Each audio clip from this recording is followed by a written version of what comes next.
Oi pessoal, meu nome é Eduardo Alexandre e esse é o Calafrio Real, o canal.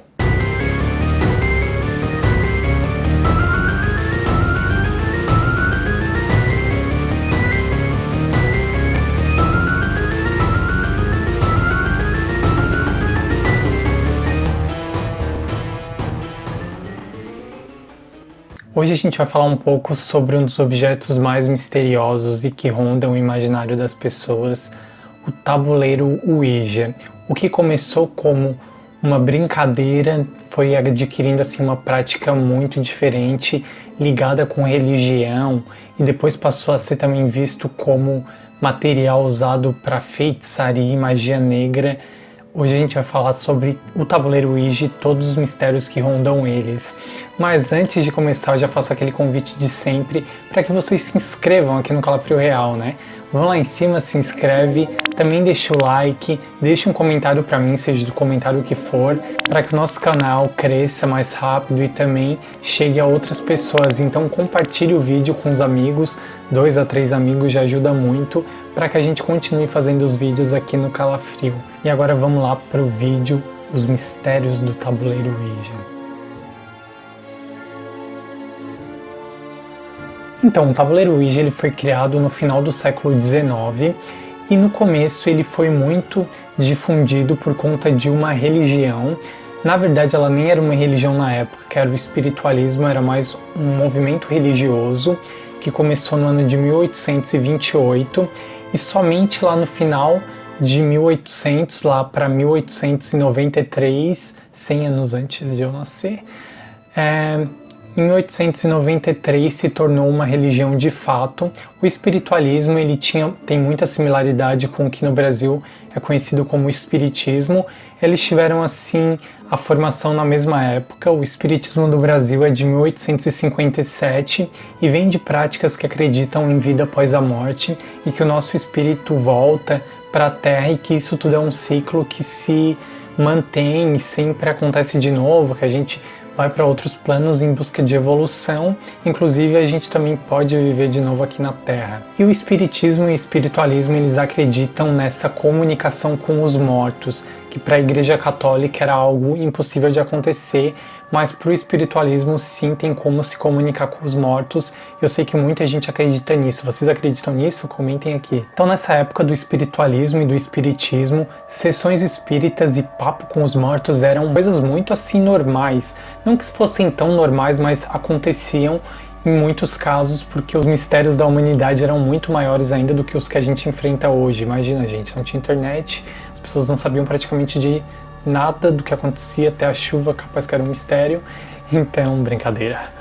Então, era bem misterioso sim. Nesse contexto de espiritualismo, espiritualidade, mediunidade, era bem comum que se houvessem objetos usados para comunicação com os mortos. E nesse contexto, os talking boards eles eram bem populares. O que é o talking board? É uma prancheta de comunicação, que quer dizer basicamente uma prancheta que tu vai conseguir se comunicar com os mortos. Então essas pranchetas elas eram feitas com alfabeto e já existiam antes do tabuleiro Ouija, já faziam sucesso nos Estados Unidos no século XIX. Mas só foi em 1890 que o empresário Elijah Bond ele teve a ideia de fabricar esses tabuleiros de uma forma assim um pouco mais profissional, em que tivesse ali uma coisinha certa, como o tabuleiro Ouija depois ficou conhecido. E além disso, do tabuleiro comum que já existia, ele também teve a ideia de adicionar uma pranchetinha deslizável, que seria mais fácil então para o espírito se comunicar nessa prancheta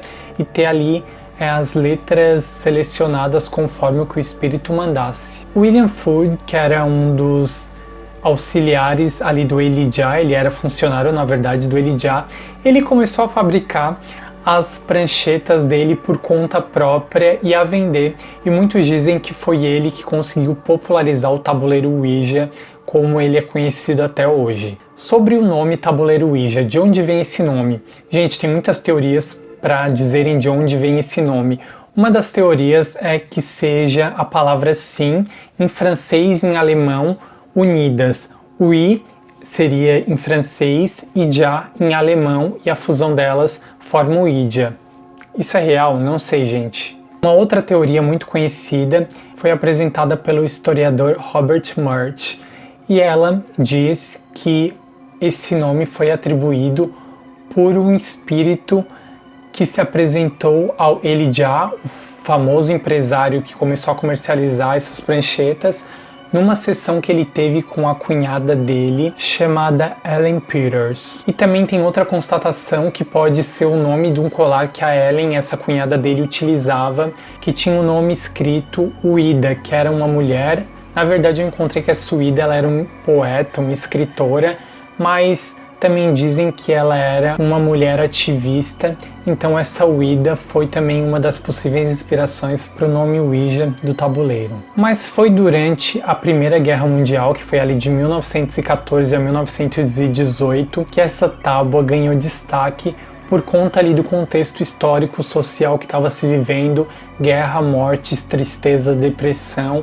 As pessoas queriam contatar os mortos e queriam também respostas sobre a vida após a morte.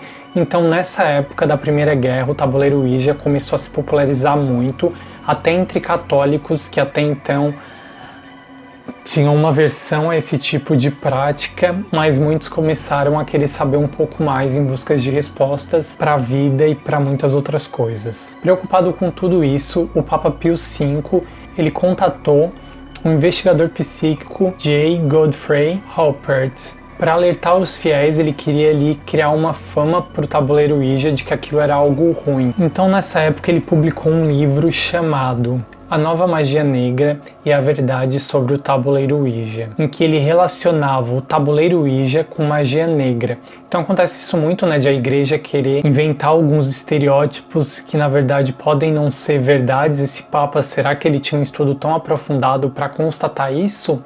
Não sou eu que vai responder isso, mas é algo mais para questionar mesmo, né? Outro fator muito importante ali na disseminação da popularidade do tabuleiro Ouija foi o livro O Exorcista, de William Blake.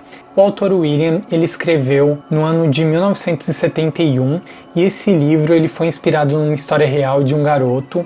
Esse garoto supostamente morava em Maryland, lá nos Estados Unidos. Esse rapaz de Maryland, ele tinha contatado um demônio a partir do jogo de Ouija e depois que ele jogou, ele foi possuído por esse demônio. Então, a partir dessa história, o tabuleiro começou a ganhar muito mais visibilidade e o que foi aumentando com o passar do tempo quando o filme também estreou, o filme O Exorcista, um clássico do cinema de 1973, então auxiliou ainda mais com que a tábua Ouija se tornasse um fenômeno mundial muito vendido e muito conhecido. Então, com o passar do tempo, o tabuleiro Ouija ele perdeu a fama de estar ligado com uma religião e ele começou a ser ligado mais ao ocultismo, fato esse que também a igreja é muito contrária, a igreja católica é muito contrária ao uso do tabuleiro, até por essa fama histórica de ser algo negativo, mas até hoje o tabuleiro Ouija ele gera muita polêmica, ele é tema de filmes como o Ouija de 2014 e o sucesso do tabuleiro é constado pelas vendas. Mais de 25 milhões de exemplares do tabuleiro Ouija já foram vendidas ao redor do mundo inteiro. Lá fora eu acho que é mais fácil de encontrar o tabuleiro para vender em lojas comuns, mas aqui no Brasil eu sei que são lugares muito específicos que tu encontra. Pela internet é muito mais fácil de encontrar do que numa loja física. Eu nunca vi. Eu acho que antigamente talvez fosse um pouco mais comum, mas não é muito fácil de encontrar não. Mas, acima de tudo, existe uma explicação científica para o fenômeno que acontece ali no tabuleiro Ouija. Chama-se efeito ideomotor, que seria ocasionado pelas pessoas quando elas estão jogando e que mesmo sem elas quererem, elas acabam movimentando os braços, a musculatura, de uma forma involuntária que muitas vezes nem elas acreditam que foram elas que fizeram. Deu para entender? Não, mas eu sei que muita gente acredita nisso também, é um fator que pode realmente ser verdade. Vocês acham que é um efeito ideomotor mesmo? Um neurologista chamado Terence Wines, ele escreveu um livro chamado Pseudociência e o Paranormal, de 1988, e ele disse que a prancheta é guiada por exerções musculares inconscientes. A ilusão de que o objeto está se movendo sozinho é geralmente extremamente poderosa e suficiente para convencer muitas pessoas que realmente há espíritos trabalhando. Então, agora que a gente já ouviu um pouquinho da história aí do Ouija, eu vou falar um pouco para vocês como é que acontece o jogo e quais as regras dele. O regulamento oficial do Ouija, ele foi determinado pela companhia Novelty Kennard, que foi a primeira empresa a distribuir o produto em 1891. Então, é ideal que o jogo seja jogado em dupla, 2 pessoas, porém quanto mais pessoas jogarem, é mais interessante porque fica mais animado em si, mas o jogo é feito a princípio para jogar em dupla. A principal dica é que as pessoas não joguem o jogo sozinho, muitas pessoas jogam sozinhas porque às vezes é mais fácil até de contatar espírito pela concentração e tal, e também que não se jogue em cemitério, porque segundo os boatos, o cemitério tem esse histórico de ter espíritos e tal, então se a pessoa jogasse num cemitério poderia dar ruim.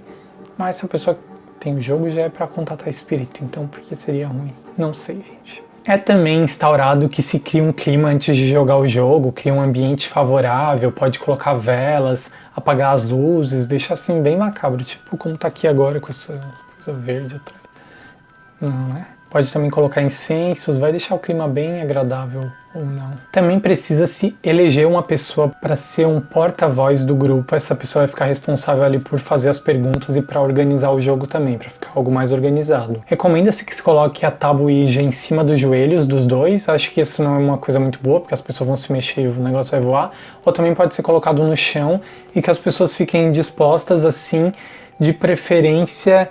Ninguém fique de cabeça para baixo do jogo, não. É que ninguém fique do lado contrário porque vai ser difícil de ler talvez as letras. Todo mundo fique na mesma posição embaixo para conseguir interpretar ali as mensagens dos espíritos. Então, ou as pessoas estejam nas laterais ou elas estejam centradas ali no tabuleiro. Todos os jogadores devem colocar os dedos indicadores e médios sobre a prancheta. A partida deve se iniciar na letra G. É um consenso que não se sabe muito porquê, mas começa pelo G. Dependendo do jogo, ele demora um pouco para entrar ali no ritmo, porque precisa de uma concentração, as pessoas também precisam estar ali já com o grupo criando aquele clima, e às vezes demora um tempinho para começar ali a ter alguma resposta. O diálogo deve começar bem tranquilo e as perguntas devem se desencadeando aos poucos, começando perguntando informações. Quem você é, homem ou mulher, um espírito. Vai aos pouquinhos fazendo uma entrevista aí com os espíritos mesmo. É indicado também que as pessoas vão marcando o que vai saindo no jogo, num papel, em alguma coisa, para depois não se perderem e interpretarem mal a mensagem. A forma correta de encerrar o jogo é dizendo adeus, porém às vezes acontecem coisas que não dá para controlar. Como, por exemplo, se a prancheta ficar passando pelos 4 cantos do tabuleiro, quer dizer que ali tem um espírito maligno presente. Então tem que tomar cuidado. Também se acontecer de ficar passando o número 8 na prancheta, se a prancheta ficar fazendo esse número aqui, quer dizer que o espírito está no comando do jogo. Acho que isso não é muito bom, não. Então é melhor tomar cuidado. E se essas coisas acontecerem, tem que ir com bastante cautela encerrar o jogo e tentar sair sem esse espírito do jogo. Quando acontecem essas coisas, é possível que esse espírito ele queira sair do jogo, então tem que tomar bastante cuidado. Então, para prevenir que aconteça o pior, o importante é encerrar o jogo, virar o tabuleiro de cabeça para baixo e contar, né, gente, não são números, mas falar de Z a A ou de 9 a 0. É melhor essa, né? Porque de Z a A, Z...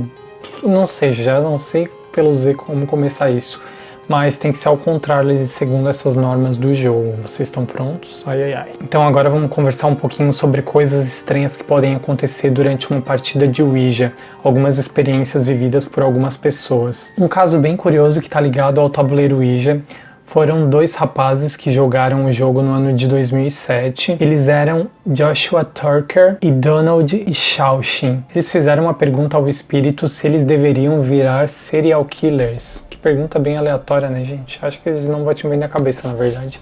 essa possível alma disse que sim, eles deveriam lá pela prancheta, e também falou que eles deveriam matar uma mãe. No mesmo mês, o Tucker, um dos caras que jogou, ele assassinou a irmã e a mãe daquele parceiro dele de jogo, os Ishaushin, a facadas. Ele matou a irmã e a mãe do amigo dele a facadas, e o amigo dele, o Donald, o filho dessa mulher, irmão dessa outra vítima, ele ajudou a esconder ainda o corpo da irmã. Eles tentaram fugir, mas foram pegos pela polícia. Que bom. O Shaoshin recebeu a pena de 9 anos e meio de prisão e o Tucker de 41 anos.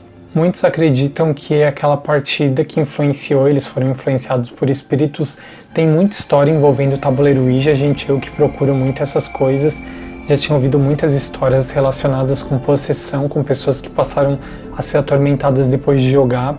Eu já pensei em comprar uma tábua Ouija para brincar, porém eu pensei e vi que a maioria das pessoas não indica. Muita gente, se vocês procurarem, tem muitas experiências ruins relacionadas com esse tabuleiro, porque realmente ele não é só um jogo, ele pode abrir portais para coisas malignas. Isso é o que muita gente acredita, eu não tenho ainda uma resposta muito certa. Quando eu vejo vídeos que eu vejo com as pessoas realmente contando essas histórias, eu penso que é real, mas também eu me questiono, será? E o que vocês acham? Vocês acreditam? Comentem aqui pra mim. Não esquece de deixar o like, se inscrever, tocar o sininho pra gente ficar aqui conectados, né? Um beijão pra todo mundo que chegou aqui até o final. Até mais. E aquela frio?